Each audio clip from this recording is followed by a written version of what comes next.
Qui connaît la consommation de chargeurs télescopiques? Bonne question. Manitou, cette question se l'est posée. Et non seulement elle se l'est posée, mais il affiche aujourd'hui la consommation de ses automoteurs, à la fois sur le tableau de bord, sur des étiquettes et sur son site internet en toute transparence. Alors, y a-t-il un risque vis-à-vis des concurrents à afficher comme ça sa consommation? Est-ce que ça peut aider les agriculteurs à mieux l'analyser pour la réduire, bien évidemment? C'est des questions que nous allons poser à Marc Julienne, donc, qui est responsable produit de la gamme chargeurs télescopiques agricole chez Manitou. Vous avez un scoop au CIMA 2015, les chargeurs télescopiques, ça consomme du carburant.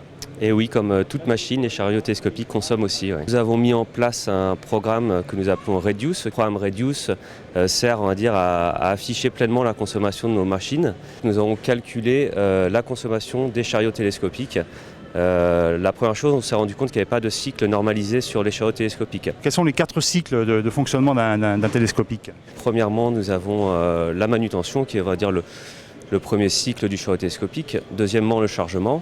Troisièmement, la route. Et quatrièmement, aussi le ralenti. Où est-ce que les agriculteurs peuvent visualiser, matérialiser la consommation de leurs machines? Alors, nous avons fait un site internet sur lequel ils peuvent retrouver toutes les consommations. Et après aussi sur les machines comme ici, vous pouvez voir, on affiche la consommation de la machine. Connaître sa consommation et la visualiser sur le tableau de bord, c'est possible? Alors oui, dans certaines de nos machines, la donnée de consommation s'affiche. On peut voir en temps réel combien on consomme. Quels sont, vous, les efforts que vous faites au niveau de la conception? Nous pouvons agir sur le moteur, par exemple, ou la transmission directement. Nous avons des machines avec ce qu'on appelle des écomodes qui permettent de mieux gérer la puissance moteur, de bien travailler sur la courbe de puissance. Il existe en automobile des systèmes stop and go pour réduire sa consommation. Est-ce qu'on peut voir ça sur un chargeur dans la mesure où on le voit souvent au ralenti, en fait, le télescopique? Alors le système stop and go, c'est quelque chose sur lequel nous avons déjà travaillé. Nous avons d'ailleurs des machines dans la gamme Manitou sur des chariots télescopiques de construction qui sont équipés du système. Économiser du carburant, c'est bien, mais aussi derrière l'utilisation d'un chargeur, il y a l'entretien périodique, il y a la valeur de revente. Est-ce que tout ça va dans le même sens?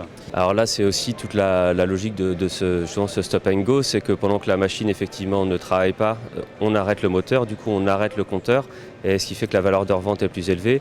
Les espaces, on va dire les intervalles de maintenance aussi peuvent s'espacer. Donc on agit sur la consommation d'un côté, mais aussi on va dire sur la valeur bien sûr de la machine au global. Parce que les premiers visiteurs que vous avez vus là sur le CIMA sont sensibles à ces questions de consommation de carburant sur les télescopiques. Les gens ne savent pas forcément comment faire pour optimiser cette consommation, parce qu'encore une fois dans le programme Reduce, c'est un programme, on affiche en toute transparence nos consommations. Nous travaillons en tant que constructeurs, c'est notre responsabilité de tout faire pour baisser la consommation de nos machines. Et puis après, on veut aussi aujourd'hui travailler sur le deuxième axe, de faire prendre conscience aux gens comment ils peuvent eux-mêmes aussi faire baisser la consommation.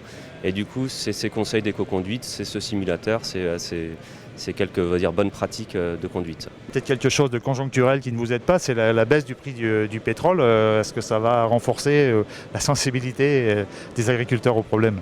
Le pétrole reste un poste important de dépense de notre machine, et tout ce qui peut le faire baisser est bon à prendre. Mais surtout la démarche Reduce s'inscrit au-delà juste de l'aspect prix du pétrole. C'est aussi comment faire pour réduire notre empreinte écologique. Et bien sûr, moins de consommation, c'est aussi moins d'émissions de CO2. Et du coup, on baisse l'empreinte écologique de la machine et de l'utilisation. Marc Julienne, je vous remercie. Merci à vous.